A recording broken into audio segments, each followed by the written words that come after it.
Hello dear students, I welcome all of you friends.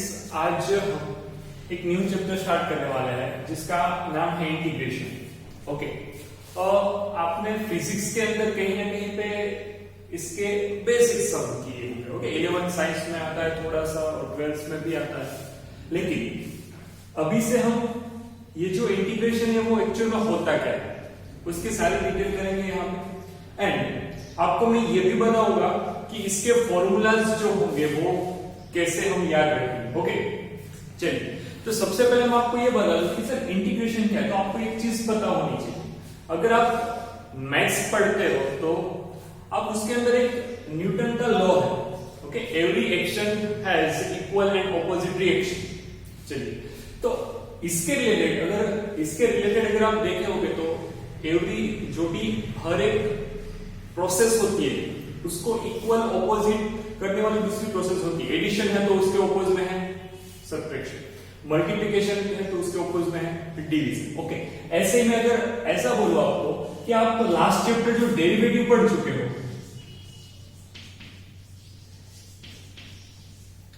Derivative का जो opposition है, opposition party आप बोल सकते हो जैसे। ओके, वो क्या होगा? इंटीग्रेशन। ओके, तो इंटीग्रेशन जो है वो डेरिवेटिव का ऑपोजिट है या फिर आप उसको एंटी डेरिवेटिव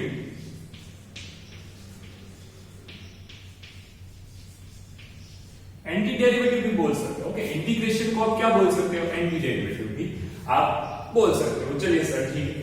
अब आपको ये क्वेश्चन होगा, सर आप इंटीग्रेशन तो पढ़ा लेकिन हम इसका यूज कहां करेंगे और कैसे करेंगे? तो इसका मैं आपको डाउट सोल्व करूं कि मैथ्स के अंदर आप कोई फिक्स जो भी शेप होंगे जैसे कि triangle, square, circle, rectangle, okay, इन सब का आपको एरिया फाइंड करने का फॉर्मूला कुछ ना कुछ पता होगा। लेकिन मैथ्स के अंदर कुछ ऐसे भी शेप होते हैं जो आप डिफाइन कोई पर्टिकुलर नाम से नहीं बता सकते। सपोज ऐसा कोई है, ओके, ऐसा कोई शेप है, ना तो ये स्क्वायर है, ना तो ये सर्कल है, ना तो ये ट्रायंगल है, कोई भी, ये आप कुछ भी नहीं बोल सकते। अगर मुझे कोई ऐसा बोले कि भाई ऐसे शेप का अगर आपको क्या फाइंड करना है? एरिया फाइंड करना है, तो हम कैसे करें? तो बाय यूजिंग इंटीग्रेशन हम इसका जो भी है एरिया फाइंड कर सकते हैं। ओके, तो इंटीग्रेशन का ये वन काइंड ऑफ यूज है जो हम exercise number chapter number next application of integral उसके अंदर हम ये देखेंगे। चलिए, अब मैं आपको ये बताना चाहता हूं कि हम इंटीग्रेशन जो पढ़ रहे हैं उसके अंदर दो टाइप होते हैं, indefinite integration and definite integration. Okay, अभी जो हम 7.1 से लेकर 7.7 तक जो भी एक्सरसाइज पढ़ेंगे बेटा वो इनडिफाइनाइट इंटीग्रेशन, वो कैसे, मैं आपको पहले इंटीग्रेशन का बेसिक बता दूं, उसके बाद डिस्कस करते हैं। चलिए, ठीक है। तो सर मैं आपको अगर ऐसा बोलूं कि भाई D by d x of x square, तो हर कोई स्टूडेंट मुझे आंसर देगा कि एक्स स्क्वायर का डेरिवेटिव क्या होता है, तो कि भाई 2x। सर अगर मैं आपको ऐसा बोलूं D by d x of x square plus 5 कोई नंबर है, तो इसका भी डेरिवेटिव क्या होगा बेटा? 2x। अगर मैं आपको ये बोलूं कि D by d x of x square minus 100, तो आपका आंसर क्या होगा? 2x। इन शॉर्ट आप यहां पे क्या बोल सकते हो? मैंने एक्स स्क्वायर का डेरिवेटिव किया तो मुझे 2x मिला। मैंने एक्स स्क्वायर प्लस 2x, ये जो है एक्स स्क्वायर प्लस 5 का डेरिवेटिव किया तो मुझे 2x मिला। मुझे एक्स स्क्वायर माइनस 100 का डेरिवेटिव करने से क्या मिला बेटा? 2x मिला। तो आप यहां पे ये भी बोल सकते हो कि अगर मैं 2x का इंटीग्रेशन करूंगा, क्योंकि इंटीग्रेशन क्या, अभी मैंने आपको बोला कि ऑपोजिट ऑपरेशन ऑफ डेरिवेटिव, तो मैं अगर 2x का इंटीग्रेशन करूंगा बच्चे तो भी मुझे क्या मिलेगा? x स्क्वायर मिलेगा। सर 2x का इंटीग्रेशन करने से मुझे x स्क्वायर प्लस 5 मिलना चाहिए, 2x का इंटीग्रेशन करने से मुझे क्या मिलना चाहिए? x square minus 100। तो इन शॉर्ट आप यहां से एक मोरल क्या निकाल सकते हो? देखिए, 2x का इंटीग्रेशन का आंसर x स्क्वायर आ सकता है, 2x के इंटीग्रेशन का आंसर x स्क्वायर प्लस 5 आ सकता है, 2x के इंटीग्रेशन का answer x square minus 100। In short आप 2x का अगर इंटीग्रेशन निकालोगे तो x स्क्वायर प्लस कोई कांस्टेंट c, देखिए यहाँ पे कांस्टेंट 0 था, यहाँ पे कांस्टेंट 5 है, यहाँ पे कांस्टेंट -1 है। तो इन शॉर्ट में आपको ये बताना चाहता हूं कि आप जब भी किसी भी टर्म का इंटीग्रेशन करो, क्या करो, इंटीग्रेशन करो, ओके, तब आप लास्ट में प्लस सी लिखते हो। आपको याद है फिजिक्स के अंदर आप अब तक थोड़ा बहुत इंटीग्रेशन देख चुके होंगे, वहां पे लास्ट में प्लस सी लिखते थे। उसका रीजन क्या है कि मैं अगर किसी भी टर्म का इंटीग्रेशन करता हूं तो उसके साथ कोई ना कोई कांस्टेंट जुड़ा होता है जिसका मैंने डेरिवेटिव 0 किया होगा। देखो यहाँ पे 5 है, 5 का डेरिवेटिव मैंने 0 किया होगा, यस। यहाँ पे -100 उसका डेरिवेटिव मैंने 0 किया होगा, यस। इसीलिए आप अगर किसी भी टर्म का इंटीग्रेशन 2x का मैंने इंटीग्रेशन किया तो मुझे पता कैसे चलेगा कि यहाँ पे +0 है, ओके। 2x का मैंने इंटीग्रेशन किया तो मुझे पता कैसे चलेगा कि भाई मैंने जिसका डेरिवेटिव किया है उसके अंदर 0 था या 5 था या 100 था, मुझे पता नहीं चलेगा, ओके। इसलिए मैं अगर 2x का इंटीग्रेशन कर रहा हूं तो मुझे या तो +c आंसर के अंदर लिखना पड़ेगा, ओके बेटा। चलिए वो c क्या दिखाता है, c दिखाता है whether it is 0, whether it is 5, whether it is -100, whether it is any type of constant, okay. अब ये आपको आइडिया आ गया sir what is derivative, okay. Derivative को आप क्या बोल सकते हैं, एंटी डेरिवेटिव भी आप, सॉरी इंटीग्रेशन को क्या बोल सकते हो, एंटी डेरिवेटिव भी आप बोल सकते हो। चलिए ठीक है। अब अगर मैं आपको ये बताऊं कि ये जो इंटीग्रेशन है, ओके, आप किसी कांस्टेंट का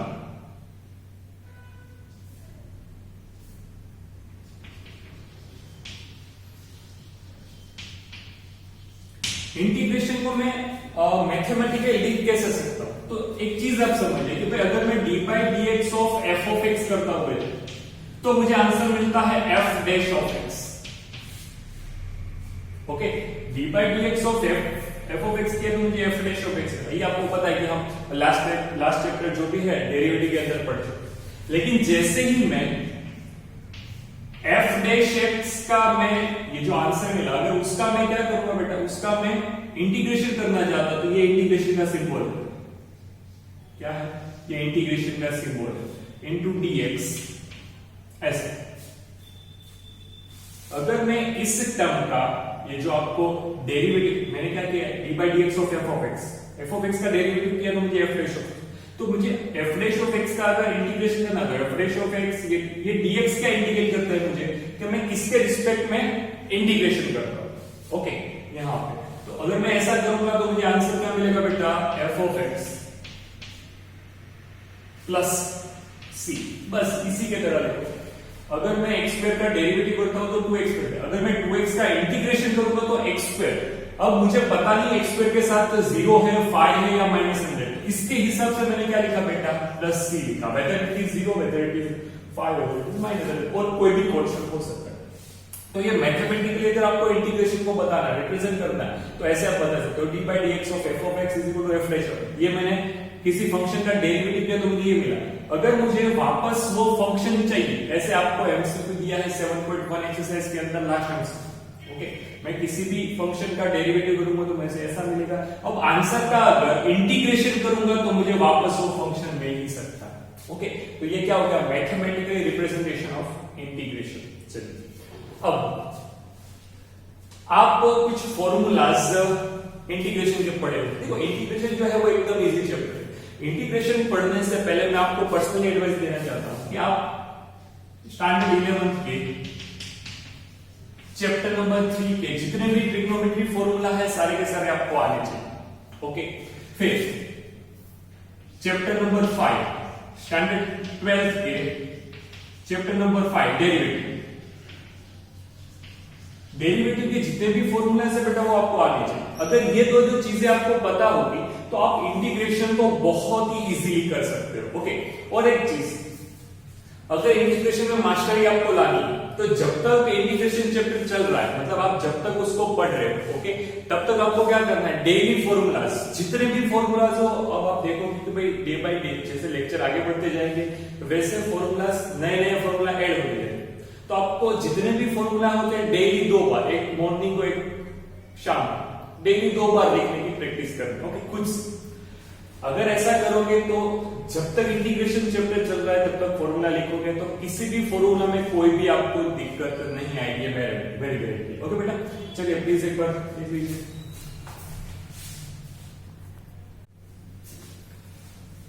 ओके बेटा, अब हम स्टार्ट करेंगे सारे के सारे फॉर्मूलाज। ओके, इंटीग्रेशन के मैं कुछ फॉर्मूला आपको बताने जा रहा हूं, वो फॉर्मूला आपको याद रखना है क्योंकि उसी के बेसिस के ऊपर हम पूरा का पूरा चैप्टर इंटीग्रेशन करेंगे। तो इंटीग्रेशन के फॉर्मूला करने से पहले डेरिवेटिव आप दोनों को कंपेयर करके फॉर्मूला अगर करोगे तो आपके लिए बहुत ज्यादा अच्छा रहेगा। इसका रीजन है कि आपको इंटीग्रेशन चैप्टर के अंदर ही आगे डेरिवेटिव का भी कहीं ना कहीं पे यूज होगा और डिफरेंशियल इक्वेशन नाम का एक चैप्टर है आपकी टेक्स्ट बुक के अंदर। ओके, उसके अंदर हम इंटीग्रेशन एंड डेरिवेटिव दोनों का वहां पे यूज करेंगे। तो जितना हो सके उतना फॉर्मूलाज को कंपेयर करके प्रिपेयर करिए ताकि आपको कहीं पे भी दोनों में कंफ्यूजन ना हो। तो सर सबसे पहले बात यह आती है कि अगर मैं इंटीग्रेशन के अंदर सॉरी डेरिवेटिव के अंदर ऐसा लिखता हूं d by d x of x raise to n, तो उसका आपको याद है कि भाई पावर आगे एक पावर कम। ओके, ये हमारा डेरिवेटिव का formula x raise to n का याद होगा आपको, पावर आगे x की एक power come and d by d x of x। ऐसा मैं आपको अब तक लिख के बता रहा हूं। ये x का x के रिस्पेक्ट में डेरिवेटिव 1 होता है तो हमको लिखने की जरूरत नहीं होती, लेकिन जो भी है उसका डेरिवेटिव करना पड़ेगा, ये आपको याद। x रेज टू n का क्या होगा, पावर आगे एक पावर कम। चलिए, अब जैसे ये फॉर्मूला आप इंटीग्रेशन के अंदर देखने जाओगे तो यहां पे थोड़ा सा चेंज है, d by sorry integration of x raise to n into dx। ये क्या इंडिकेट करता है, मैं x के रिस्पेक्ट में इंटीग्रेशन कर रहा हूं। ये dx क्या रिप्रेजेंट करता है बेटा, x के रिस्पेक्ट में मैं इंटीग्रेशन कर रहा हूं। ओके, चलिए अब इसका फॉर्मूला कुछ ऐसा है x raise to n plus 1। x की जो भी पावर है उसमें एक पावर ऐड करो और ऐड कई हुई पावर मतलब n प्लस 1 नई पावर बनी है तो उसको डिनोमिनेटर में दो प्लस c। ये c क्यों लिखते हैं इसका मैंने जस्ट थोड़ी देर पहले आपको आइडिया दिया, y we write plus c in integration. Okay, चलिए और इसका मैं आपको एक एग्जांपल दूं कि जैसे कि आपको यहां पे x raise to 5 into dx दिया होगा, आप इसका आंसर क्या लिखोगे, x raise to 6 by 6 plus c। अब आपको कई बार एमसीक्यू के रूप में ऐसा पूछेंगे कि भाई अगर integration of x raise to 5 into dx is equal to this, okay, तो मुझे f ऑफ x फाइंड करना है, तो f ऑफ x क्या होगा, ऐसा आपको पूछेंगे। आपके 7.1 के अंदर एक एक्सरसाइज है, तो इसका आप अगर डेरिवेटिव करोगे तो ओरिजिनल फंक्शन वापस मिल जाएगा। कैसे, x की 6 बाई 6 का अगर मैं डेरिवेटिव करूंगा तो 1 बाई 6 को बाहर निकालो, x की 6 उसका डेरिवेटिव करना पड़ेगा। अब डेरिवेटिव में फॉर्मूला क्या लगता है, जो भी पावर है वो पावर आगे करो, मतलब यहाँ पे 1 बाई 6 था, पावर आगे 6 आगे, x की 6 माइनस 1 तो 5 एंड कांस्टेंट का डेरिवेटिव क्या होता है 0। ओके, कांस्टेंट का डेरिवेटिव 0 तो प्लस 0, तो ये हो गया x की 5। देखिए आ गया ओरिजिनल फंक्शन, ये मैंने क्वेश्चन दिया था, मुझे आंसर। ओके, ऐसा एमसीक्यू आपको पूछा जा सकता है। चलिए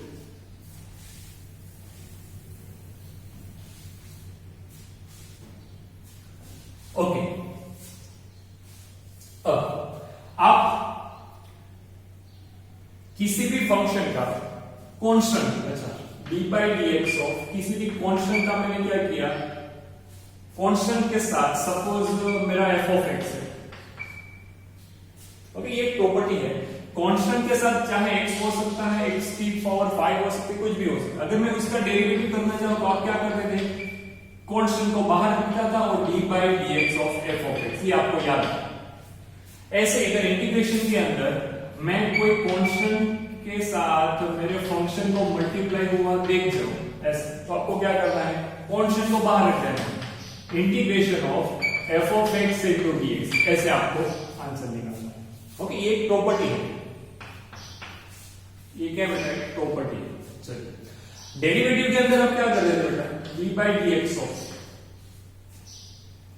अगर कोई कांस्टेंट आपको दिख जाए तो आप इसका डेरिवेटिव क्या करते थे 0। कांस्टेंट का डेरिवेटिव क्या होता था बच्चे, जीरो होता था। ओके चलिए, अगर आप देखो ये जो चीज है वो बहुत अच्छी है कि अगर आप जीरो का डेरिवेटिव करते हो, D by d x of zero का इंटीग्रेशन करते हैं, जीरो का इंटीग्रेशन आप करते हो तो आपको क्या मिलेगा, कोई कांस्टेंट ही मिलेगा। क्या मिलेगा बेटा, कोई कांस्टेंट ही मिलेगा। ओके, जीरो का इंटीग्रेशन करेंगे वो चाहे x के रिस्पेक्ट में हो, किसी के भी रिस्पेक्ट में, मुझे यहां पे कोई कांस्टेंट मिलेगा। ओके नाउ अब दूसरी एक और बात आती है कि अगर मैं x का x के रिस्पेक्ट में क्या करता हूं, डेरिवेटिव करता हूं, तो आपको ये पता है कि आपका वन आंसर आता है। x का x के रिस्पेक्ट में अगर डेरिवेटिव करता हूं तो मुझे आंसर वन मिलता है। लेकिन अगर मैं किसी कांस्टेंट का क्या करूंगा, इंटीग्रेशन, ये जीरो की बात है। ओके, जीरो, अगर जीरो का इंटीग्रेशन होगा तो आपको पता होना चाहिए c होगा। लेकिन जैसे मैं ऐसा कुछ करता हूं k into dx, ये k कोई कांस्टेंट है, तो आपको क्या करना है, यहाँ पे k इंटीग्रेशन 1 into dx। देखिए x का x के रिस्पेक्ट में डेरिवेटिव 1 होता तो 1 का x के रिस्पेक्ट में इंटीग्रेशन क्या होना चाहिए, x होना चाहिए। तो बस बात वही है, यहाँ पे आएगा k into 1 का x के रिस्पेक्ट में इंटीग्रेशन क्या होगा, x प्लस c। इसका आंसर ऐसा है। इन शॉर्ट आपको कहीं पे ऐसा देखने को मिले, इंटीग्रेशन ऑफ 2 into dx करिए तो आपको आंसर क्या लिखना है, 2 इंटीग्रेशन 1 into dx, तो आपका आंसर आ गया 2x प्लस c। ओके, आपको 5 का इंटीग्रेशन करने को बोले तो 5x प्लस c, आपको 10 का इंटीग्रेशन करने को बोले 10x प्लस c। लेकिन आपको कभी ऐसा बोलेंगे कि भाई यहाँ पे अल्फा इंटू dx, आपको ये चीज याद रखनी है कि आप इंटीग्रेशन किसके रिस्पेक्ट में कर रहे हो, जिसके रिस्पेक्ट में कर रहे हो वो आपका वैल्यू है। अगर उसके अलावा कोई भी नंबर आए या फिर यहाँ पे कोई भी कांस्टेंट है, यहाँ पे अल्फा है कोई कांस्टेंट, तो आप क्या करोगे, अल्फा को बाहर निकाल दो, अल्फा को बाहर निकाला, इंटीग्रेशन 1 into dx, तो यहाँ पे आंसर आएगा alpha into x plus c। ये छोटी छोटी बातें हैं जो अभी मैं आपको बता दूं तो आप गलतियां कम करोगे। ओके, इंटीग्रेशन के अंदर वरना ऐसी चीजों में ही कंफ्यूज होता है बच्चा। चलिए, तो सर अब आगे क्या होगा, तो ये छोटे छोटे फॉर्मूलाज थे जो मुझे आपको बताना है, मैंने आपको बताया। अब हम जाते हैं ट्रिग्नोमेट्री के ऊपर। ओके, ट्रिग्नोमेट्री के अंदर कौन कौन से फॉर्मूला होते हैं, याद है आपको, साइन कॉस कोस। ये फॉर्मूला बहुत काम का है बेटा। x⁴n का इंटीग्रेशन क्या होगा, x⁴n + 1 by n + 1 + c, power जो भी है उसको एक ऐड करो। ओके, और यहाँ पे आपको मैं एक और चीज बता दूं कि अगर मैं x⁴n का इंटीग्रेशन करता हूं, यहाँ पे x⁴n + 1 अपॉन n + 1, तो आपको एक आइडिया होना चाहिए। देखो, अगर n की वैल्यू में क्या नहीं ले सकता, n की वैल्यू में -1 नहीं ले सकता, तो आपको यहाँ पे लिखना है कि भाई x बिलोंग्स टू r होना चाहिए, लेकिन क्या -1 को r में से बाहर निकाल दो, क्योंकि अगर मैं n की वैल्यू -1 देगा तो ये फंक्शन क्या हो जाएगा, अनडिफाइंड हो जाएगा। ओके, चलिए, अगर मैं बात करूं integration d by dx of sin, चलिए साइन का डेरिवेटिव क्या होता था बच्चे, साइन का होता था cos x। ऐसे ही अगर मैं इंटीग्रेशन ऑफ cos x करूं, cos का इंटीग्रेशन करूं तो मुझे आंसर क्या मिलेगा, sin x plus c। Okay, in d by dx of, अगर मैं cos x करता हूं बेटा, cos का डेरिवेटिव होता है माइनस साइन। ओके, चलिए, अब आपको ये याद रखना है, तो आप माइनस साइन एक्स का अगर इंटीग्रेशन करोगे तो cos x प्लस c आएगा। लेकिन ये जो -1 है, आप यहां से उठा के अगर राइट हैंड में तो लेफ्ट हैंड में दोगे तो भी कोई फर्क नहीं पड़ता। ओके, तो मैं इसका मोरल ये लिखूंगा कि अगर मैं sin x का इंटीग्रेशन करता हूं तो मुझे आंसर मिलेगा -cos x प्लस c। क्या मिलेगा बेटा, sin का इंटीग्रेशन क्या होगा, -cos, क्योंकि ये माइनस को मैंने लेफ्ट हैंड में फेंक दिया। आप कर सकते हो। ओके, कोई बड़ी बात नहीं। चलिए, हम फिर d by dx of sec square x पढ़े थे, d by dx of tan x पढ़े थे। tan x का डेरिवेटिव क्या होता था, sec स्क्वायर x, याद है आप। फिर d by dx of cot x पढ़े थे, cot x का डेरिवेटिव क्या होता है, -cos स्क्वायर x होता है, याद है आप। d by dx of sec x into tan x पढ़े थे। d by dx, चलिए पहले इन दोनों का लिख लेते हैं बेटा, इन दोनों। ओके सर, इन दोनों का क्या होगा, तो भाई इंटीग्रेशन ऑफ, चलिए 10 का डेरिवेटिव सेक स्क्वायर होता है, ओके, तो सेक स्क्वायर का इंटीग्रेशन क्या होता चाहिए 10, तो यहाँ पे sec square x into dx is equal to लिखूंगा 10x plus c, okay. Sec square का इंटीग्रेशन आप कभी भी देखो तो आंसर क्या आएगा 10, सेक स्क्वायर का इंटीग्रेशन। अब यहाँ पे कोसेक स्क्वायर x का माइनस कोट एक्स होना चाहिए, यस, ओके। और ये 4 फॉर्मूलाज है, प्लीज नोट इट डाउन। और बेटा अब हम आगे बढ़ते हैं, यहां पे आएगा सेक, डेरिवेटिव का फॉर्मूला है d by d x of, अगर सेक का डेरिवेटिव करूंगा तो मुझे क्या मिलेगा d by d x of, अगर कोसेक का डेरिवेटिव करूंगा तो मुझे क्या मिलेगा, सेक का डेरिवेटिव का formula sec x into tan x, cosec का minus cosec x into cot x, ये होता है, ओके। अब सर इसके रिलेटेड अगर मैं इंटीग्रेशन देखना चाहूं तो मुझे क्या मिलेगा कि यहाँ पे integration of sec x into tan x, okay, sec x into tan x का अगर मैं इंटीग्रेशन करूंगा तो मुझे आंसर क्या मिलेगा बेटा, sec x plus c, okay. अब अगर मैं cosec x into cot x का डेरिवेटिव करना चाहता हूं, सॉरी इंटीग्रेशन करना चाहता हूं, integration of cosec into cot, okay, तो इसका फॉर्मूला है माइनस कोसेक एक्स प्लस, इसलिए आया कहां से, तो डेरिवेटिव के फॉर्मूला से उठाया। देखो अगर इसका डेरिवेटिव ये होता तो मैंने आपको बोला इंटीग्रेशन जो है वो ऑपोजिट ऑपरेशन ऑफ डेरिवेटिव, तो इसका इंटीग्रेशन ये होना चाहिए, सीधी सी बात, ओके। तो ये होते थे हमारे डेरिवेटिव के कुछ बेसिक फॉर्मूला। और स्टार्टिंग के लिए इतने फॉर्मूला इनफ है, जैसे ही मैं आगे बढ़ूंगा मैं आपको जो फॉर्मूला जिस एक्सरसाइज के रिलेटेड होगा मैं आपको एक्सरसाइज के साथ बता दूंगा, ओके ना। अब बारी आती है, जो भी हम अब तक पढ़े हैं, जितना भी हम अब तक पढ़े उसके रिलेटेड कोई भी सम करते हैं, ओके, एग्जांपल करते हैं ताकि आपको पता चले।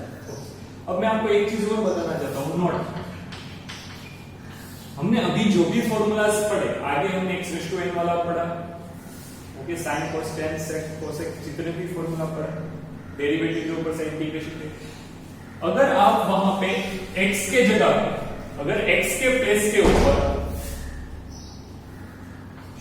ax प्लस b होगा, x के प्लेस के ऊपर अगर ax प्लस b होगा, then only formula can be applied, okay.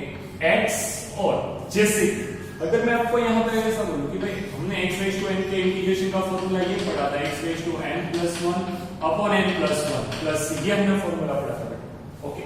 अगर यहां पे आपको ऐसा देखने को मिल रहा है कि भाई x का स्क्वायर, तो x के प्लेस पे x है, ओके, तो यहां पे ऐसा होगा x की 3 पावर बाई 3 प्लस, लेकिन x के प्लेस के ऊपर ax प्लस b, इसका मीनिंग क्या होता है कि भाई एक कोई कांस्टेंट 3x प्लस 5 की पावर 2, अगर ऐसा है तो भी मैं ये फॉर्मूला अप्लाई कर सकता हूं, लेकिन वहां पे थोड़ा सा चेंज ये होगा कि ये ax प्लस b के फॉर्म में है, यस। कई सारे स्टूडेंट यहीं पे गलती करेंगे, क्या कि आप यहां पे x प्लस b जब देख जाओ तो आपको ये अप्लाई करना है कि भाई 3x प्लस 5 ये जो भी उसकी पावर जो भी उसमें एक इंक्रीज करो, यहाँ पे 2 3 एक इंक्रीज की मतलब 3 डिवाइड में 3 है, लेकिन एक चीज ये याद रखनी है, x के साथ जो भी मल्टीप्लाई में होगा, ओके, ये पूरे इंटीग्रेशन के लिए x के साथ जो भी मल्टीप्लाई में होगा वो क्या करना पड़ेगा बेटा, डिवाइड में देना पड़ेगा। यहाँ पे a होगा तो a डिवाइड में देना है, यहाँ पे 3 होगा,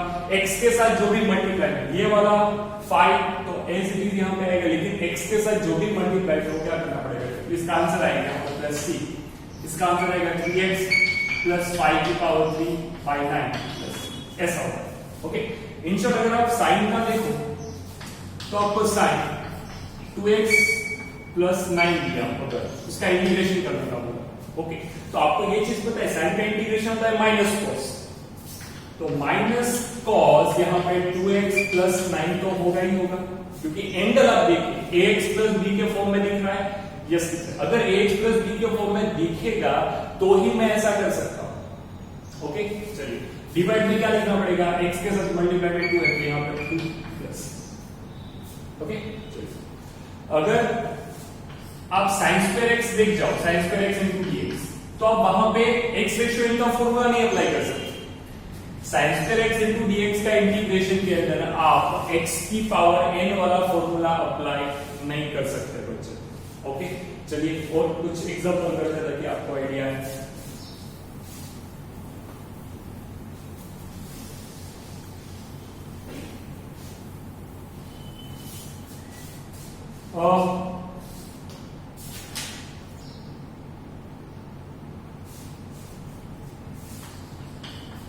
अगर आपको ऐसा बोले कि d by d x of, sorry integration है,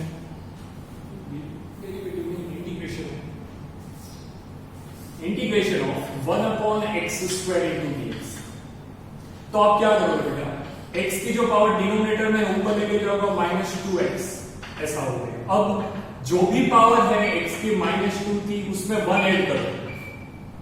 ओके, जो भी पावर है ऐड करो, जो पावर बन रही हो नीचे बताओ प्लस सी, तो यहाँ पे x की -1, यहाँ पे -1 प्लस सी, ये हो गया -1 अपॉन x। लेकिन जब आप ऐसा देख जाओ integration of 1 upon x into dx, तब आप ये फॉर्मूला अप्लाई नहीं कर सकते। ओके, जब आप 1 अपॉन x इनटू, इसका एक अलग से फॉर्मूला है, अभी मैं बता रहा हूं वो फॉर्मूला क्या है, लेकिन ये क्यों अप्लाई नहीं कर सकते, क्योंकि अगर आप x raise to -1 into dx लेके आओगे, सपोज आप ऐसा, तो x raise to -1 plus 1 divide by -1 plus 1, तो नीचे वाला तो डिनोमिनेटर 0 हो गया, ये तो अनडिफाइंड फॉर्मूला है। ओके, तो जब भी आप x रेज़ टू, ये फॉर्मूला है 1 अपॉन x का अगर डेरिवेटिव करना है बेटा, तो यहां पे आएगा log मोड में x प्लस, क्या आएगा, log मोड में x plus. Okay, 1 upon x का इंटीग्रेशन का फॉर्मूला है, तो हमने जो भी फॉर्मूला लिखे इसके अंदर आपको एक ऐड करना है, ये वाला फॉर्मूला। ओके, फिर ये फॉर्मूला अगर आप ऐसा होगा कि भाई 1 अपॉन 2x माइनस 3, तो भी ये अप्लाई हो सकता है। 1 अपॉन 2x माइनस 3, तो ये x की जगह पे अगर आप x प्लस b वाला फॉर्म देख जाओ तब ये अप्लाई कर सकते हो। ओके, तो यहाँ पे क्या आएगा बेटा, यहाँ पे आएगा log मोड में 2x माइनस 3 प्लस c, लेकिन x के साथ मल्टीप्लाई में कौन है, 2, तो डिवाइड में 2 देना कंपलसरी है। ओके, अगर आप ऐसा देख जाओ कि integration of 1 upon 2x minus 3 का होल स्क्वायर, तो यहाँ पे ये नहीं अप्लाई करना, यहाँ पे कौन सा x रेशियो है। इन शॉर्ट 1 अपॉन x की पावर सिर्फ 1 हो, ऊपर न्यूमरेटर में 1 होना चाहिए, डिनोमिनेटर में x की पावर 1, फिर चाहे वो ax प्लस या ax माइनस b की पावर 1 हो, तो ये log वाला फॉर्मूला अप्लाई करना है। अदरवाइज ऐसा कोई टर्म हो तो आप क्या करोगे बच्चे, नीचे वाले टर्म को ऊपर लेके जाओ, तो -2 इंटू d, देखो एक एक चीज है वो आपको नोट कर दी जा रही है। ओके, इसका इंटीग्रेशन क्या होगा कि भाई 2x माइनस 3 की पावर -2 है, तो -2 में ऐड करो, -2 प्लस 1, नीचे -2 plus 1, and one more thing, x के साथ जो मल्टीप्लाई में होगा वो क्या करना पड़ेगा, x के यहाँ पे 2 मल्टीप्लाई में है तो जो टर्म आ रही है उसको डिवाइड कर देना प्लस। तो यहाँ पे कुछ आंसर ऐसा मिलेगा कि भाई 2x माइनस 3 की पावर -1, यहाँ पे -1 बचा तो माइनस आने की नीचे। ओके बेटा, ये हो गया मेरा कॉन्सेप्ट। चलिए अब नॉर्मल ट्रिग्नोमेट्रिक फंक्शन के कुछ सॉल्व करते हैं। आई होप कि आपको पता चला होगा कि 1 अपॉन x स्क्वायर में और 1 अपॉन x में डिफरेंस क्या है।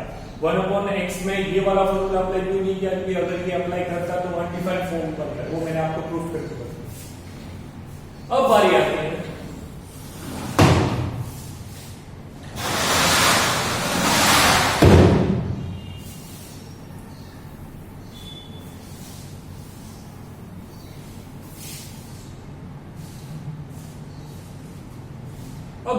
है कि integration of sine 1 minus 2x into dx, ऐसा कोई सम है। चलिए तो मैं क्या करूं, क्योंकि इस सिचुएशन में अगर आप देखो तो साइन का इंटीग्रेशन क्या होता है, minus cos angle 1 minus 2x, angle चाहे x हो या ax माइनस p हो तभी ये फॉर्मूला अप्लाई होगा। ओके सपोज डिवाइड, अच्छा x के साथ मल्टीप्लाई में कौन है -2, तो यहाँ पे -2 डिवाइड में देना पड़ेगा, ये हो गया आपका आंसर। तो आंसर माइनस यहाँ पे जाएगा cos 1 - 2x by 2 plus c, this is the answer बस। ओके सपोज सर ऐसा आप देख जाओ कि भाई sin square x into dx, तो आप ये वाला फॉर्मूला अप्लाई नहीं कर सकते। सपोज आप ऐसा देख जाओ कि भाई tan square x into dx, तो आप tan वाला फॉर्मूला अप्लाई नहीं कर सकते। ओके आपके पास स्क्वायर के अंदर देखिए, मैं आपको डिफरेंस बता दूं, ये cos square x into dx, ये चार आपके पास स्क्वायर के अंदर किसके फॉर्मूला है, तो अगर sec स्क्वायर होगा तो आपके पास फॉर्मूला है कि भाई tan x होता है। अगर आपके पास cosec स्क्वायर है तो फॉर्मूला है इंटीग्रेशन में कि भाई माइनस cot x होता है, लेकिन इसका आपके पास अभी तक फॉर्मूला नहीं। ओके sin स्क्वायर का आपके पास कोई फॉर्मूला नहीं, cos स्क्वायर का, tan स्क्वायर का या cot स्क्वायर का आपके पास कोई भी फॉर्मूला नहीं है। ओके तो क्या करेंगे सर, यहां पे आपको एक 11 साइज का फॉर्मूला कि भाई cos 2 alpha is equal to 1 - 2 sin square alpha याद होना चाहिए। यहां से sin स्क्वायर को अगर सब्जेक्ट बना हुआ तो 2 sin square alpha is equal to 1 - cos 2 alpha, तो अगर sin स्क्वायर सिर्फ चाहिए तो बाय 2, तो ये हम कहते हैं बाउंड्री फॉर्मूला। ओके तो sin स्क्वायर की जगह पे मैं अप्लाई करूंगा 1 - cos 2x by 2। अब आपको इसका इंटीग्रेशन करना है, sin स्क्वायर का आप डायरेक्टली इंटीग्रेशन नहीं कर सकते बच्चे, तो ऐसे आप ओके यहाँ पे क्या आएगा कि 1/2 into dx minus cos 2x into 5dx। Okay इसका इंटीग्रेशन क्या होगा, 1/2 को बाहर निकालो, 1 into dx minus 1/2 को बाहर निकालो, cos 2x into dx, x/2 minus 1/2। अच्छा cos का इंटीग्रेशन क्या होता है, sin 2x, एंड एंगल में x के साथ मल्टीप्लाई में 2 डिवाइड में देना पड़ेगा प्लस c, ये हो गया आपका आंसर इसका sin स्क्वायर x का। Please note it down.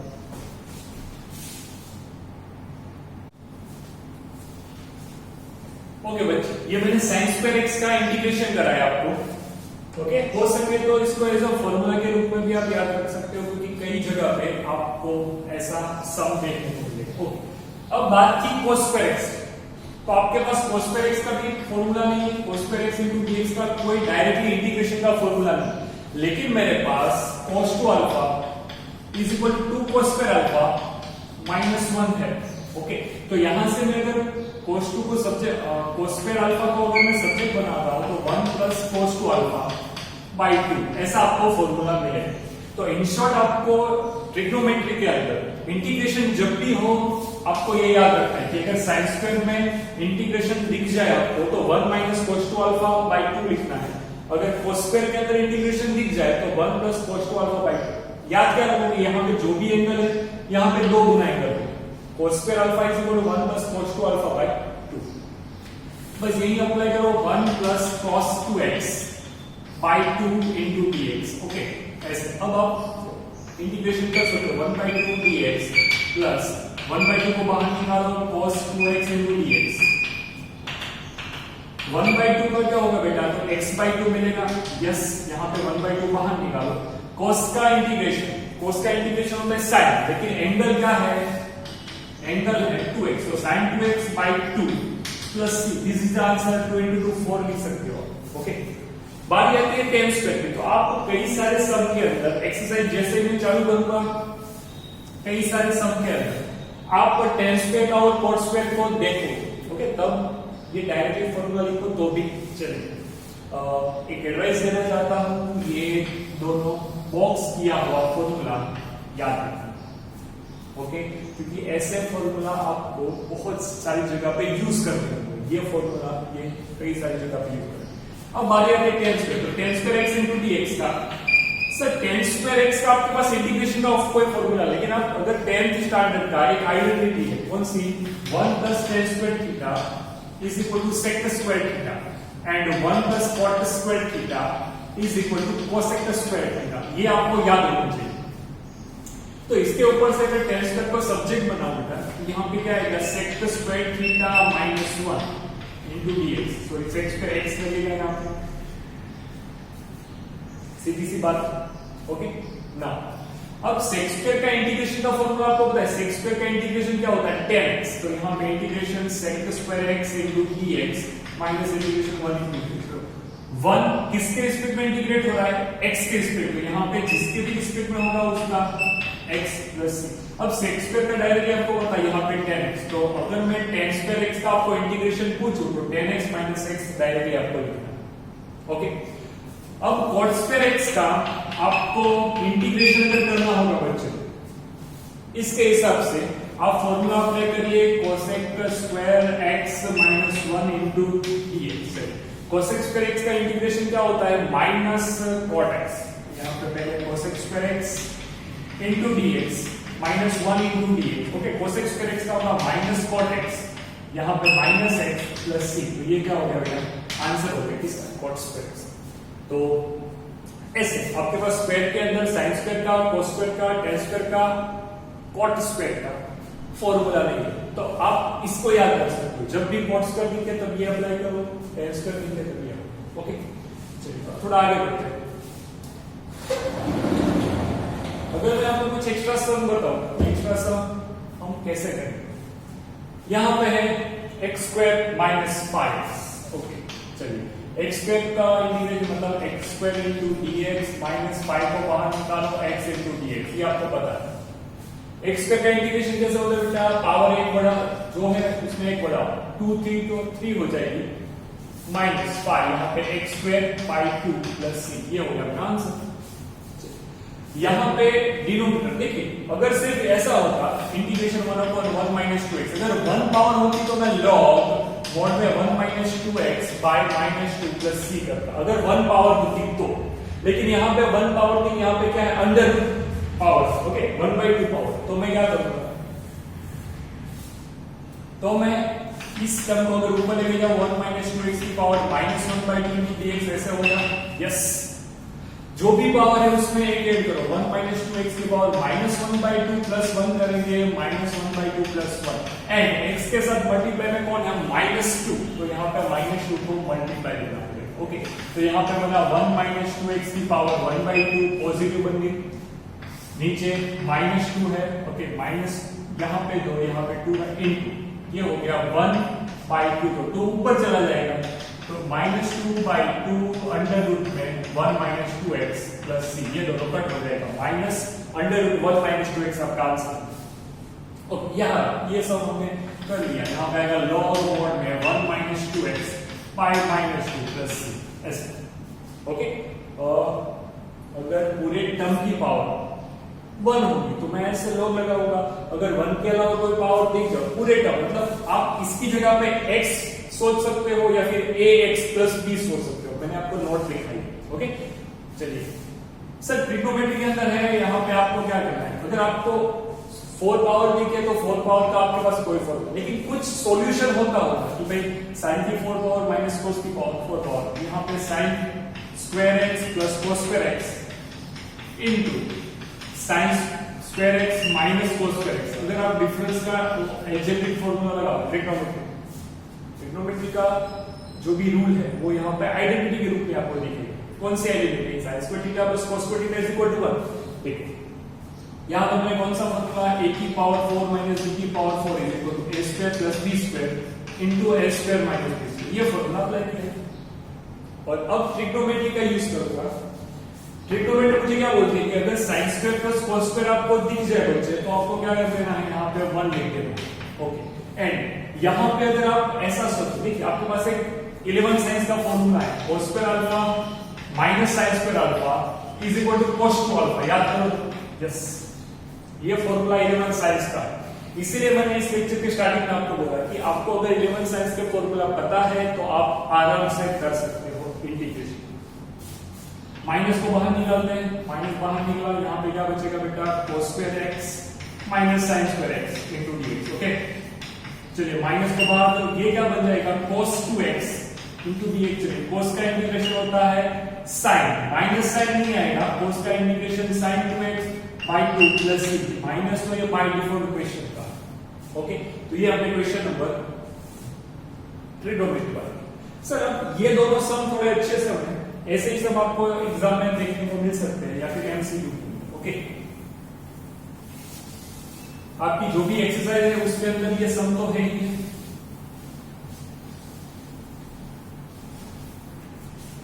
एक चीज आपको ये याद रखना कि जब भी आपको डिवीजन में दिया होगा कोई टर्म वेरिएबल, कांस्टेंट दिया हो तो कोई प्रॉब्लम नहीं, कांस्टेंट को तो डिवीजन में होगा तो बाहर निकाल सकते, लेकिन कोई भी टर्म वेरिएबल के अंदर डिवीजन में दिया होगा तब आप उसका डायरेक्ट इंटीग्रेशन नहीं कर सकते। आपको क्या करना पड़ेगा, आपको हर एक टर्म को इंडिविजुअली सेपरेट करना पड़ेगा। डिनोमिनेटर हर एक टर्म को x square by under root x plus 5 बाहर निकालो, x cube by under root x minus 3 upon under root x into dx। Okay, ऐसे अब थोड़ा सिंप्लीफिकेशन, x की पावर 2 माइनस 1 बाय 2 आएगा प्लस 5, x की पावर 3 माइनस 1 बाय 2 आएगा minus 3, x की पावर माइनस 1 बाय 2। सर ऐसा क्यों कर रहे हो, क्योंकि जैसे हम डेरिवेटिव में करते हैं कि भाई डिवीजन का रूल अप्लाई करते हैं, नीचे वाले का स्क्वायर नीचे वाला ऊपर है, ऊपर वाले का डेरिवेटिव, यहाँ पे ऐसा डिवीजन का रूल अप्लाई नहीं होगा, याद रखना। ओके, यहाँ पे मुझे क्या करना पड़ेगा, पर्टिकुलर जो डिनोमिनेटर है उसको सेपरेटली हर एक टर्म के नीचे देके सिंप्लीफाई पहले करो, फिर इंटीग्रेशन करो। ओके, यहाँ पे क्या बनेगा बेटा, x की पावर, x की क्या है 4 माइनस 1, तो x की बन गई 3 बाई 2, 5x की बन गई ये 6 माइनस 1 तो 5 बाई 2 माइनस 3 की x माइनस 1 बाई 2। ओके, अब आप इसका इंटीग्रेशन कर सकते हो। इस टर्म का इंटीग्रेशन कैसे करेंगे जरा देखिए, x की देखिए यहाँ पे 3 बाई 2 प्लस 1 करेंगे तो 3 प्लस 1 तो 5 बाई 2। ओके, x की 5 बाई 2 नीचे 5 बाई 2 आता है तो ये 2 ऊपर लिख सकता हूँ, यस, तो यहाँ पे नीचे 5 यहाँ पे 2 प्लस 5 इंटू x की कितनी है, x की 5 बाई 2 है तो प्लस 1 करेंगे, पावर एक ऐड करनी है और ऐड की हुई पावर जो बन रही वो नीचे। ओके, तो 5 प्लस 2 बाई 2 तो क्या 7 बाई 2, तो x की यहाँ पे 7 बाई 2 नीचे 7 ऊपर मल्टीप्लाई में 2 जाए माइनस 3 इंटू x की माइनस 1 बाई 2 है तो 1 ऐड करेंगे तो 1 बाई 2 यहाँ पे 1 ऊपर 2 मल्टीप्लाई प्लस c, तो ये आपका आंसर कुछ ऐसा होगा 2 बाई 5 x की 5 बाई 2 प्लस 10 बाई 7 x की 7 by 2 minus 6 under root x plus ये आपका s सम का आंसर होगा। ओके, चलिए लास्ट सम हम कैसे करेंगे बच्चे,